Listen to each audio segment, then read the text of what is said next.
Hello friends, you are watching literature quest. दोस्तों, आज की इस वीडियो में हम एलटी इंग्लिश का एक practice set second practice set एक इससे पहले मैंने बनाया हुआ है। अगर आपने नहीं देखा है तो आप प्लेलिस्ट में जाके देख सकते हैं। तो आपके एग्जाम से रिलेटेड जो भी इम्पोर्टेंट राइटर्स हैं एंड जो भी क्वेश्चंस आपके प्रीवियस एग्जाम्स में पूछे जा चुके हैं एलटी के लेक्चरर के दोनों के ही, उन्हीं सभी क्वेश्चंस को लेते हुए मैंने एक प्रैक्टिस सेट आपके 60 क्वेश्चंस का तैयार किया हुआ है। तो चलिए शुरू करते हैं आज का वीडियो।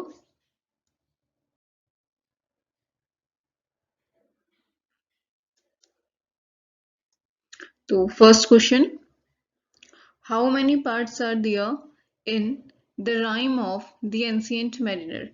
तो the rime of the ancient mariner आप सबको पता होगा, एस.टी. कॉलरिज की एक पोएम है। ये कितने पार्ट्स में है? 4, 5, 2 और 7। So the correct answer is 7 parts. The rime of the ancient mariner में आपके 7 पार्ट्स हैं। Next question, holy sonnet is a work by. Holy sonnet किसका वर्क है? ऑप्शंस हैं John Donne, George Herbert, Philip Larkin या फिर Sydney. तो ये जो होली सोनेट्स है इन्हीं को डिवाइन सोनेट्स और डिवाइन मेडिटेशंस भी कहा जाता है। और ये वर्क है आपका जॉन डन का। जॉन डन जो कि एक मेटाफिजिकल पोएट है। So the correct answer of this question is option number A, John Donne. Next question, which of the following plays of Shakespeare has an epilogue? The Tempest, Hamlet, Othello या फिर twelfth night. तो सबसे पहले तो बात करते हैं कि एपिलॉग एपिलॉग क्या है। जिस epilogue is the opposite of prologue. Prologue means होता है कि इंट्रोडक्शन, जो किसी भी वर्क के स्टार्टिंग में लिखा जाता है, इंट्रोडक्शन या फिर प्रीफेस। एंड एपिलॉग उसी का ठीक अपोजिट है। एक तरह से हम कह सकते हैं कंक्लूजन। एपिलॉग का मतलब है कंक्लूजन, जो स्टोरी खत्म होने के बाद उसका जो एक छोटी सी समरी के फॉर्म में हमें देखने को मिलता है, दैट इज एपिलॉग। एंड वो शेक्सपियर के कौन से प्ले में है? तो शेक्सपियर का जो प्ले था द टेम्पेस्ट, उसमें एपिलॉग था। So the correct answer is the Tempest. Next question, which of the following writers didn't win the Nobel prize for literature. इसमें से कौन से राइटर को नोबेल प्राइज नहीं मिला है? G B. Shaw, John Galsworthy, W B. Yeats या फिर जेम्स जॉयस। तो इसका जो करेक्ट आंसर है वो है option number D, James Joyce. अब बात कर लेते हैं इन तीनों की। तो जी.बी. शॉ जो कि ड्रामेटिस्ट हैं, इनको ड्रामा के लिए नोबेल प्राइज मिला था 1925 में। एंड जॉन गैल्सवर्दी को फिक्शन के क्षेत्र में नोबेल प्राइज मिला था इन 1932। And WB. यीट्स को आपका पोइट्री में नोबेल प्राइज मिला था इन 1923। तो करेक्ट आंसर है जेम्स जॉयस। लेकिन इन तीनों का भी हो सकता है इस तरह से भी क्वेश्चन पूछा जाए कि in which year G B. Shaw got the Nobel prize. So the correct answer is 1925 and Galsworthy 1932, W B. Yeats 1923। चलिए आगे बढ़ते हैं। Next question, life is but a walking shadow, a poor player occurs in Twelfth Night, Macbeth, Hamlet, Tempest. तो ये चारों ही हमारे Shakespeare के ही play हैं। तो ये क्वेश्चन ऐसे भी पूछा जा सकता है कि life is a walking shadow is a quote by, writers के नाम दे देंगे तो वहां पे विलियम शेक्सपियर आ जाएगा। लेकिन यहाँ पे जो है प्लेस की बात की जा रही है, तो ये आपका है मैकबेथ का। Life is a walking shadow, a poor player, ये आपका आता है मैकबेथ में। जब लेडी मैकबेथ खुद को मार देती है तब मैकबेथ ये बोलता है लेडी मैकबेथ से। Next question, who called 18th century the age of prose and reason. किसने कहा था? तो 18th century the age of prose and reason, Alexander Pope की सेंचुरी की बात की जा रही है, 18th century age of Pope. Matthew Arnold ने, जॉनसन ने, कॉलरिज ने या फिर हेजलिट ने। तो इसका करेक्ट आंसर है मैथ्यू अर्नोल्ड। मैथ्यू अर्नोल्ड ने बोला था the age of prose and reason 18th century को। Next question, the Jacobean age. Jacobean age covers the period. तो Jacobean age 1600 to 1625, 1610 to 20, 3 to 1625, 1606 to 1620। तो 1603 जेम्स वन जब आए थे तो तब से स्टार्ट होता है हमारा Jacobean age. So the correct answer is option number 3, 1603 to 1625। Next question, after whom Wordsworth became the poet laureate of England? After whom, किसके बाद वर्ड्सवर्थ को इंग्लैंड का पोएट लॉरेट बनाया गया? कॉलरिज, वॉल्टर स्कॉट, ड्राइडन या फिर Robert Southey? So the correct answer is Robert Southey. And Wordsworth के बाद किसे बनाया गया पोएट लॉरेट, ये मुझे आप कमेंट में बताइएगा, ये आपके लिए होमवर्क है। रॉबर्ट साउदी के बाद बनाया वर्ड्सवर्थ को, एंड वर्ड्सवर्थ के बाद कौन इंग्लैंड का पोएट लॉरेट बना, कमेंट में जरूर बताइएगा।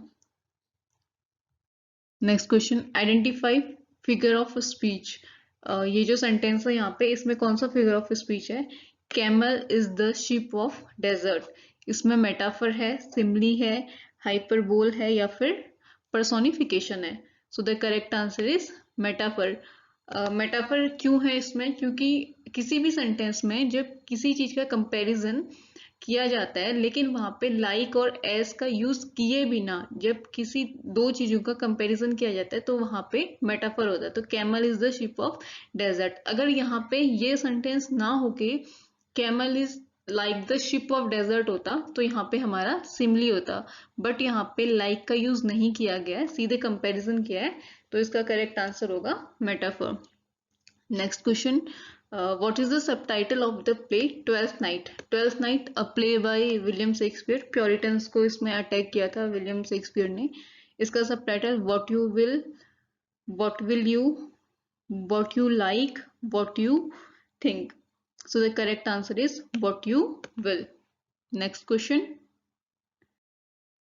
in how many broad parts is a Pindaric ode divided? ओट के बारे में भी मैं एक वीडियो बना चुकी हूँ जिसमें मैंने पिंडेरिक, हॉरेशियन, इन सारी ओट्स को डिस्क्राइब किया एंड इनके एग्जांपल्स के बारे में भी बताया है। तो अगर आप वो वीडियो देखना चाहते हैं तो वो भी आप जाके पेज से देख सकते हैं। तो चलिए अब बात करते हैं इस क्वेश्चन की। तो पिंडेरिक ओट कितने पार्ट्स में डिवाइड होता है? 3 पार्ट्स, 6 पार्ट, 4 पार्ट या फिर 8 parts? So the correct answer is 3 parts. और वो 3 पार्ट्स कौन कौन से होते हैं? Strophe, antistrophe and epode. कभी कभी ये भी पूछा जाता है। Next question, no nightingale did ever chant where from the above quoted lines of Wordsworth. Wordsworth की बहुत ही फेमस लाइन है, solitary reaper, ode to nightingale, to the cuckoo या फिर टू अ स्काईलार्क। सो ये जो लाइन्स है ये है सॉलिटरी रीपर की। No nightingale did ever chant, ये सॉलिटरी रीपर एक बहुत ही बेहतरीन पोएम है विलियम वर्ड्सवर्थ की। अगर पढ़ी नहीं है तो इसको जरूर पढ़िएगा, बहुत इंटरेस्टिंग पोएम है। Next question, in Dickens, Charles Dickens, a tale of two cities, the two cities refers to. Most important question है, काफी बार पूछा गया, आपके केवीएस में भी एनवीएस में भी ये क्वेश्चन पूछा जाता है एंड उत्तराखंड एलटीएन लेक्चरर के पॉइंट ऑफ व्यू से भी काफी इंपोर्टेंट है कि a tale of two cities में दो सिटीज कौन सी हैं? Rome and Paris, London and Paris, Athens and Paris या फिर Berlin and Paris? So the correct answer is London and Paris, option number B. Who was the leader of university wits? University wits के leader कौन थे? John Lyly, Marlowe, Thomas Kyd या फिर Robert Greene? So the correct answer is Christopher Marlowe. Christopher Marlowe जो है university wits के head थे। अगला question, Pope has addressed the essay on man. Essay on man Pope ने लिखा था, वो किसे एड्रेस था? लॉर्ड बॉलिंगब्रूक को, ड्राइडन, लेडी मैरी या फिर हार्वे? अगर आपने इससे पहले की मेरी अलेक्जेंडर पोप वाली वीडियो देखी होगी तो आपको जरूर इसका आंसर पता होगा, मैंने उसमें इसको अच्छे से डिस्कस किया था। तो इसका जो आंसर है वो है Lord Bolingbroke. The essay on man was address to Lord Bolingbroke. Next question, Volpone the fox. Volpone the fox Ben Jonson ने ये लिखा था, ये एक ट्रेजेडी है, कॉमेडी है, रोमांस है या फिर सटायर है? So the correct answer is comedy. Volpone the fox is a comedy. आगे बढ़ते हैं, चलिए। अगला question, who wrote my story? My story आपकी लिखी थी कमला दास ने। इंडियन इंग्लिश की हमारी ये पोएट्रेस हैं। Kamala Das. So my story was written by Kamala Das. Next question: in which year Hemingway, Ernest Hemingway novel For Whom the Bell Tolls is published? 1940, 1943, 1939, 1941. So the correct answer is 1940. हमारे American poet हैं. आगे बढ़ते हैं.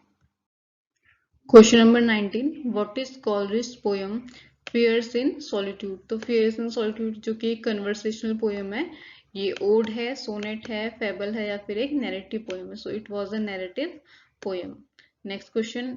Water water everywhere nor any drop to drink, most important and famous line of S T Coleridge, ये कौन सी poem की है? तो ये आपकी है rime of dance and mariner की.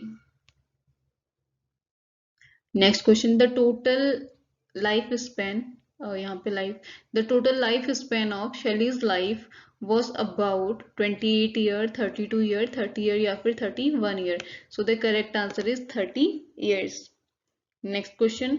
Coleridge has written an elegy on the death of, Coleridge ने किसकी डेथ पे एलिजी लिखी थी? कीट्स की, शेली की, चैटरटन या फिर बायरन की. So the correct answer is option number C, Chatterton. दो चैटरटन से कॉलरिज बहुत ज्यादा इंस्पायर थे. कॉलरिज ही नहीं, जो अदर हमारे रोमांटिक पोएट्स थे उन पे काफी इन्फ्लुएंस था इनका, और इन्होंने ये एलिजी लिखी थी 1790 में. And the title of that elegy is monody on the death of Chatterton. तो चलिए आगे बढ़ते हैं. किड्स ला बेले डैम सेंस मर्सी. तो अच्छा ठीक है, कमेंट में मुझे इसका मीनिंग बताइएगा. ला बेले डैम सेंस मर्सी का मीनिंग क्या है? तो अब आगे बढ़ते हैं. ये क्या है? लिरिक है, बैलेड है, सोनेट है या फिर सॉन्ग है? तो ला बेले dam sense mercy is a ballad bye John Keats. So the correct answer is ballad. Next question. The Witch of Alps is a character in Manfred Keen, Heaven and Earth या फिर Werner. So the correct answer here is Manfred. ये एक dramatic poem थी Manfred. Next question. Dryden's, John Dryden, All for Love is based on Samson Agonist, Romeo Juliet, Caesar and Cleopatra या फिर Antony and Cleopatra. तो All for Love हमारा based था Antony and Cleopatra, जो कि Shakespeare का play है उस पे. Next question. When was Kamala Das born? तो Kamala Das was born in 1934. So the correct answer is option number A, 1934. Next question. Which among the following is the hero of Coolie?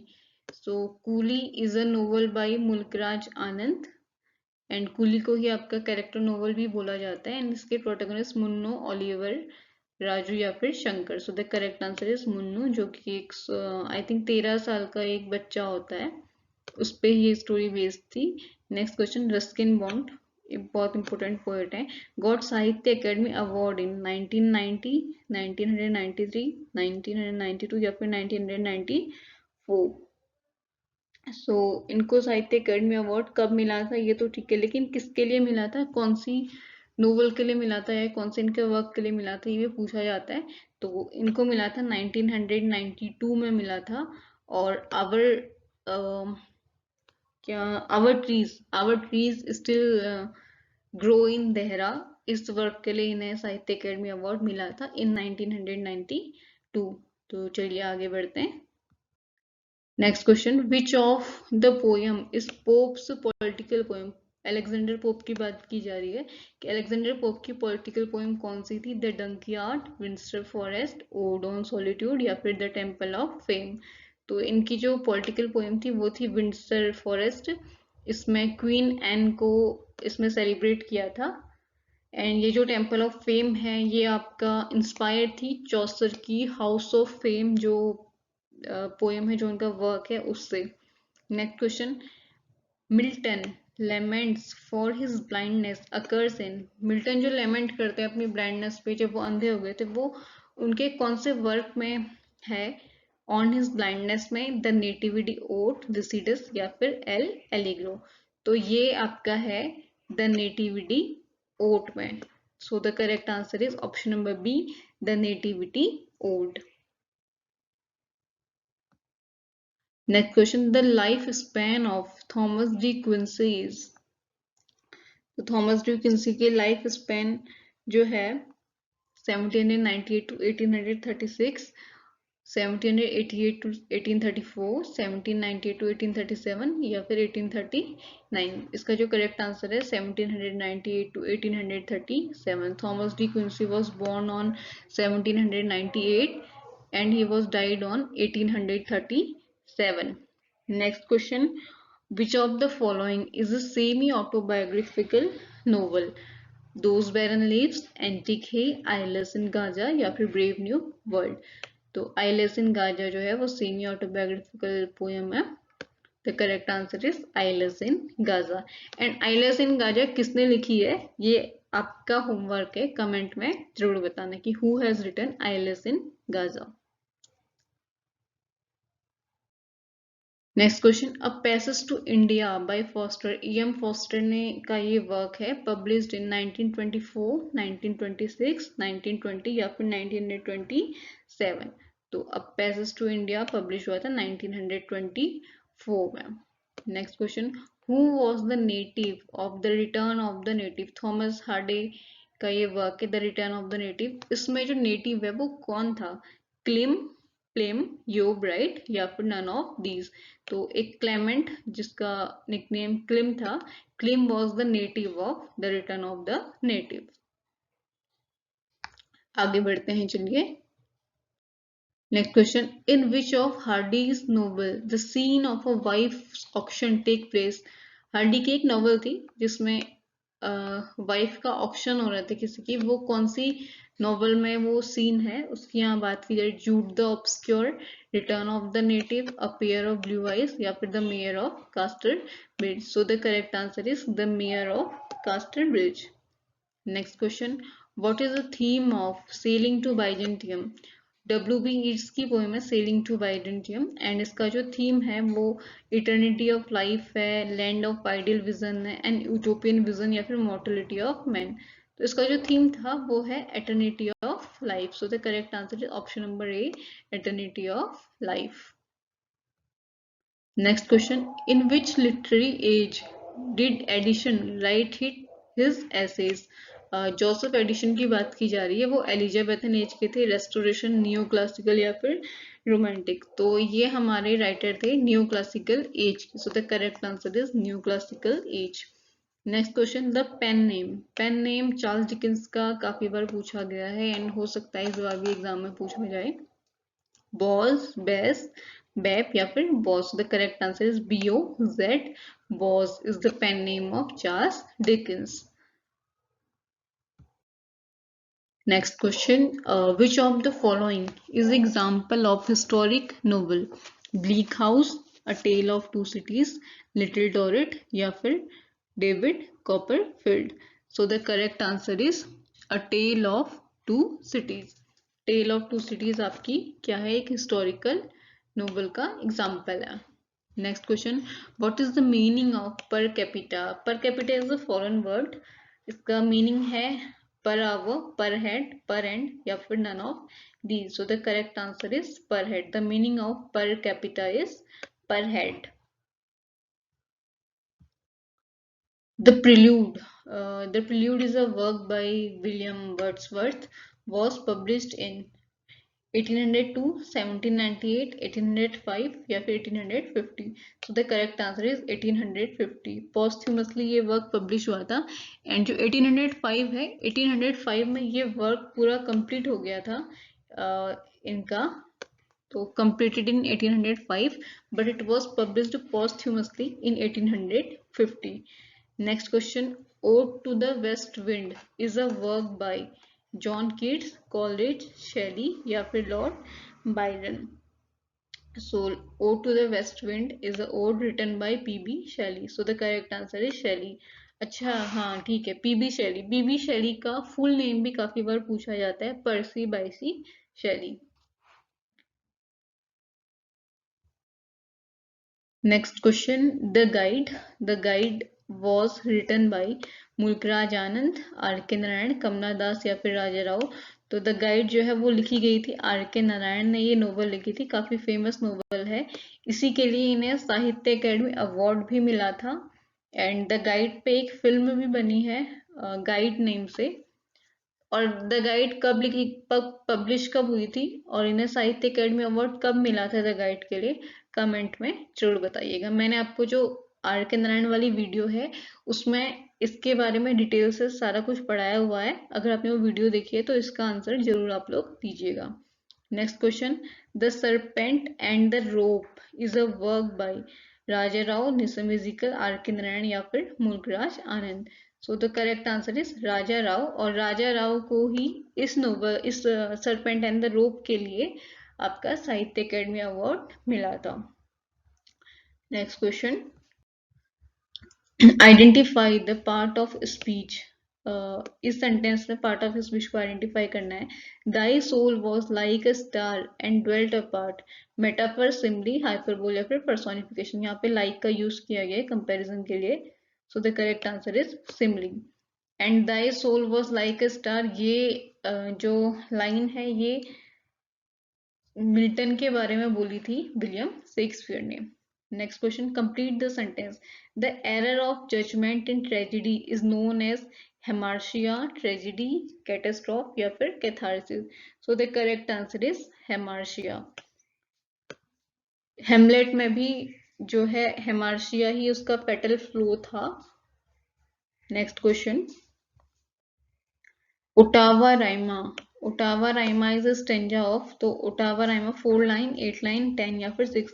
तो ये आपका 8 line का एक stanza है। Next question, a ballad is, ballad क्या है? A short poem narrating a tale, a poem written on somebody death, a prayer song या फिर मैरिज सॉन्ग। तो जो बैलेड है वो आपका होता है a short poem narrating a tale. अगला question, black ship. Black ship का मतलब क्या है? A bad character, sheep of black colour, a humble person या फिर a natural creature. So the correct answer is a bad characters, option number A. Next question, fill in the blanks है। Songs dash sung in his memory, इसका use होगा, वर का use होगा, had का use होगा या फिर बीन का यूज होगा। तो सॉन्ग्स इज संग इन हिज मेमोरी नहीं, सॉन्ग वर संग इन हिज मेमोरी, यहाँ पे पास्ट टेंस का यूज किया जाएगा। तो चलिए आगे बढ़ते हैं। Question number 51, distribute the sweets dash Ram and Shyam. तो यहाँ पे क्या यूज होगा, कौन सा प्रिपोजिशन, विद, बिटवीन, टू या फिर फॉर। तो यहाँ पे आपका जो सुटेबल प्रिपोजिशन का यूज होगा बिटवीन का यहाँ पे यूज किया जाएगा, मतलब कि राम एंड श्याम के बीच में इन स्वीट्स को आप डिस्ट्रीब्यूट कर दो। Next question, place of a place for keeping बीज, जहाँ पे मधुमक्खियों को रखा जाता है उस प्लेस को क्या कहते हैं? एवियरी, एपियरी, केज या फिर next. So the correct answer is apiary. A place for keeping bees is known as apiary. अगला question, theme of Areopagitica. Areopagitica is a work by John Milton, इसकी थीम क्या थी? Liberty of women, freedom of press, freedom of students या फिर none of these. तो John Milton जो है वो काफी लिखा करते थे freedom of speech, freedom of press के लिए। तो ये जो एरोपेगिटा इनका वर्क था, it was written for freedom of press. तो इसकी जो थीम है ये फ्रीडम ऑफ प्रेस है। Next question, who was Hamlet's beloved in Hamlet? Olivia, Portia, Ophelia या फिर कोर्डेलिया।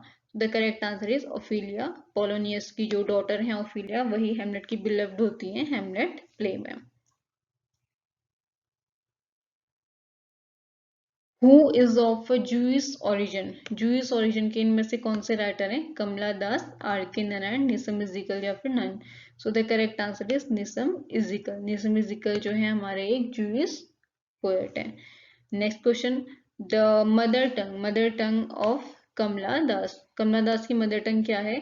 कोंकणी, बंगाली, मलयालम या फिर तमिल। सो the correct answer is Malayalam. और कमला दास से ही एक क्वेश्चन भी ये काफी बार पूछा जाता है कि जैसे आपको मान लीजिए ये जो ऊपर वाले ऑप्शन है क्वेश्चन नंबर 50 के, ये ऑप्शन दे देंगे और ऊपर से क्वेश्चन आ जाएगा who among them is adopted Islam. So वो वहां पे हमारा आंसर आएगा कमला दास। कमला दास ने ही बाद में इस्लाम को एडॉप्ट कर लिया था।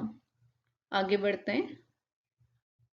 नाइट ऑफ द स्कॉर्पियन, ये बहुत ही एक आपका इम्पोर्टेंट वर्क है हमारे एनसीईआरटी के, आई थिंक क्लास 9th में या 10th में ये पोयम है। Is a poem by Kamala Das, Nissim Ezekiel, Sarojini Naidu या फिर रामानिज्म। तो ये जो पोयम है ये आपकी है निसम इजिकल का ये वर्क है। एंड इसकी एक लाइन है, लास्ट लाइन है इसकी, thank God the scorpion picked me and spare my child. ये भी काफी बार पूछी जाती है। Night of the scorpion was written by Nissim Ezekiel. Next question, what is the subtitle of Mulk Raj Anand Nobel Gauri. तो जो गौरी का सबटाइटल है, across the black water, man and village, village या फिर the woman and the cow. So the correct answer is the woman and the cow. अगला question, Gitanjali in English, Rabindranath Tagore का जो work था गीतांजलि, उसको इंग्लिश में ट्रांसलेट किया था, वो कब पब्लिश हुआ था? 1911, 1912, 1913 या फिर 1914। So the correct answer is 1912 में ये पब्लिश हुआ था। Next question, background casually is written by, ये work Kamala Das, Robert Frost, Walt Whitman या फिर Nissim Ezekiel. So the correct answer is Nissim Ezekiel. Background casually is a work by Nissim Ezekiel. Correct answer is option number 4, Nissim Ezekiel. तो आज के लिए ये 60 question ही थे, जो मुझे लगता है कि आपकी कहीं ना कहीं लेक्चरर एंड एलटी दोनों में ही काफी ज्यादा हेल्पफुल होंगे। तो अगर आपको ये वीडियो अच्छा लगता है तो प्लीज एक लाइक तो बनता है। एंड इसमें वीडियो क्वालिटी कैसी थी वो आप कमेंट में जरूर बताइएगा। तो thank you for watching, best of luck for your exam. और इस टाइप की वीडियो अगर आपको और देखना है या फिर इसमें जो पेडागोजी के क्वेश्चंस है 30 क्वेश्चंस, अगर आपको पेडागोजी से रिलेटेड क्वेश्चंस भी ऐड करके इसमें चाहिए, मैंने इसमें नहीं बनाया है बिकॉज फिर वीडियो काफ़ी ज़्यादा लंबी हो जाती है, तो उसके लिए भी आप कमेंट में मुझे बता सकते हैं। तो thank you for watching and best of luck for your exams. खूब मेहनत कीजिए, आप लोग जरूर सफल होंगे। Thank you.